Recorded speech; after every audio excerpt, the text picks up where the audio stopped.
계속해서 저희가 단독 취재한 소식입니다. 해외 부동산 펀드, 한때 잘 나가는 투자 상품이었지만 세계 부동산 시장이 가라앉은 지금은 손실 규모가 막대합니다. 신한은행 같은 시중은행들은 미국 항공우주국 나사가 입주한 건물에 투자하는 거라 100% 안전하다며 공격적으로 상품을 판매해 왔는데요. JTBC 취재 결과 신한은행이 고객 서명을 위조하면서까지 가입자를 모집해온 정황이 드러나 금융당국이 조사에 나선 걸로 확인됐습니다. 먼저 정혜성 기자가 취재했습니다. 사업가 김 씨가 신한은행 자산관리센터에서 50억짜리 해외 부동산 펀드에 가입한 건 지난 2017년입니다.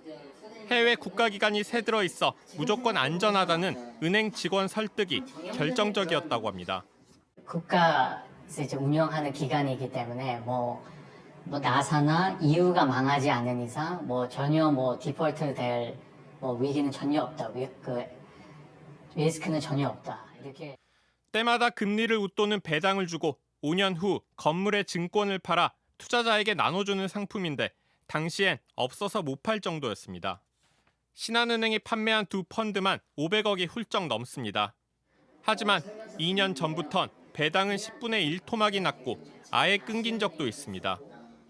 판매가 불가능한 상황이기 때문에 실질적으로 돈을 못 받고 있는 상황이고 별 기대는 하지 마시라. 부동산 침체로 건물 가치도 급락하면서 김 씨는 사실상 투자금 전액을 잃을 처지가 됐습니다. 그런데 더 큰 문제가 있었습니다. 펀드 계약서 곳곳에 적힌 다른 사람의 글씨와 서명입니다. 여기는 제 글씨 아닙니다. 이게 제일 중요한 부분. 예, 초고위험 제 글씨 아닙니다. 그냥 100% 이내 이것도 제 글씨 아니고 이것도. 김 씨는 과거 투자 경험이 전혀 없습니다. 그런데 100% 원금 손실을 볼 수 있다는 항목에도 누군가 대리 서명했습니다. 6번도 제가 3년 이상 투자 경험이 있냐 이것도 거짓말이고요. 실제 해당 글씨를 필적 감정해보니 모두 위조로 드러났습니다. 당시 투자를 권유한 담당자에게 직접 물었습니다. 김 씨 기억나세요? 고객이셨는데. 네. 직접 없습니다. 근데 직접 체크를 하신 이유가 있나요? 죄송합니다. 네. 당시 설명을 좀 어떻게 하셨나요? 신한은행은 계약 당시 자필 기재 의무를 위반하지 않았다며 투자 위험 등 설명 의무를 이행했다고 해명했습니다. 하지만 금감원은 최근 신한은행의 소명을 요구하는 등 본격 조사에 착수한 거로 확인됐습니다. JTBC 정혜성입니다. 그렇다면 신한은행이 100% 안전한 부동산이라고 했다는 미국 나사 건물은 어떤 곳일까요? 저희 취재진이 직접 가보니 나사 직원들이 쓰는 공간은 일부에 불과하고 빈자리가 많아 건물 가치는 반토막이 난 상태였습니다. 과연 신한은행이 펀드를 팔 때 이런 점들을 제대로 설명했던 건지 계속해서 정혜성 기자입니다. 미국 워싱턴 나사 본사 1층이 텅 비었습니다. 기념품 가게와 세탁소 정도만 들어서 있습니다. 건물 관계자는 JTBC에 건물의 10에서 19%만 나사 직원들이 쓰고 있는 상태라 2028년 재계약할지 미지수라고 했습니다. 원래 나사 펀드 만기는 지난 2022년 3월 수익 배분이 끝났어야 합니다.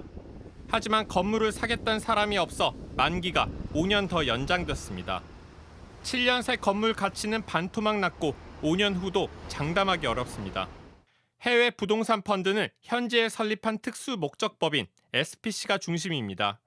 이 법인이 투자금과 현지 은행에서 받은 대출금으로 해당 건물에 투자하는 구조입니다. 나사 펀드는 2,600억, 유럽 의회 펀드는 1,400억을 현지 은행에서 대출받았습니다. 대출 금리가 오를수록 배당도 줄었습니다. 무엇보다 코로나 사태로 상업 부동산이 침체하면서 건물 가치마저 급락했습니다. 현지 대출을 먼저 갚다 보면 투자자에게 돌려줄 몫은 사실상 없는 겁니다. 매각을 진행하면서 발생되는 비용과 또 나라별로 부과되는 세금을 차감하고 나면 거의 남는 게 없나요? 거의 선순위 대출 원금을 갚고 나면은 비용이 돌려드릴 금액이 없었어요. 하지만 수십 장에 달하는 상품 설명서를 봐도 이런 경고는 단 한 줄도 없습니다. 대출을 받는 것도 몰랐습니다. 레버리지를 이렇게 크게 만들어가지고 이렇게 조그마한 돈으로 큰 거를 사는. 금감원 고위 관계자는 은행이 제대로 설명하지 않았다면 잘못된 행위라며 점검 계획을 밝혔습니다. 지난해 말 기준 금융권 해외 부동산 펀드 규모는 57조 원. 곳곳에서 무너지는 징후가 포착되고 있습니다. JTBC 정혜성입니다. JTBC 뉴스를 시청해 주신 여러분 고맙습니다. 저희는 저녁 6시 50분 뉴스룸에서 뵙겠습니다.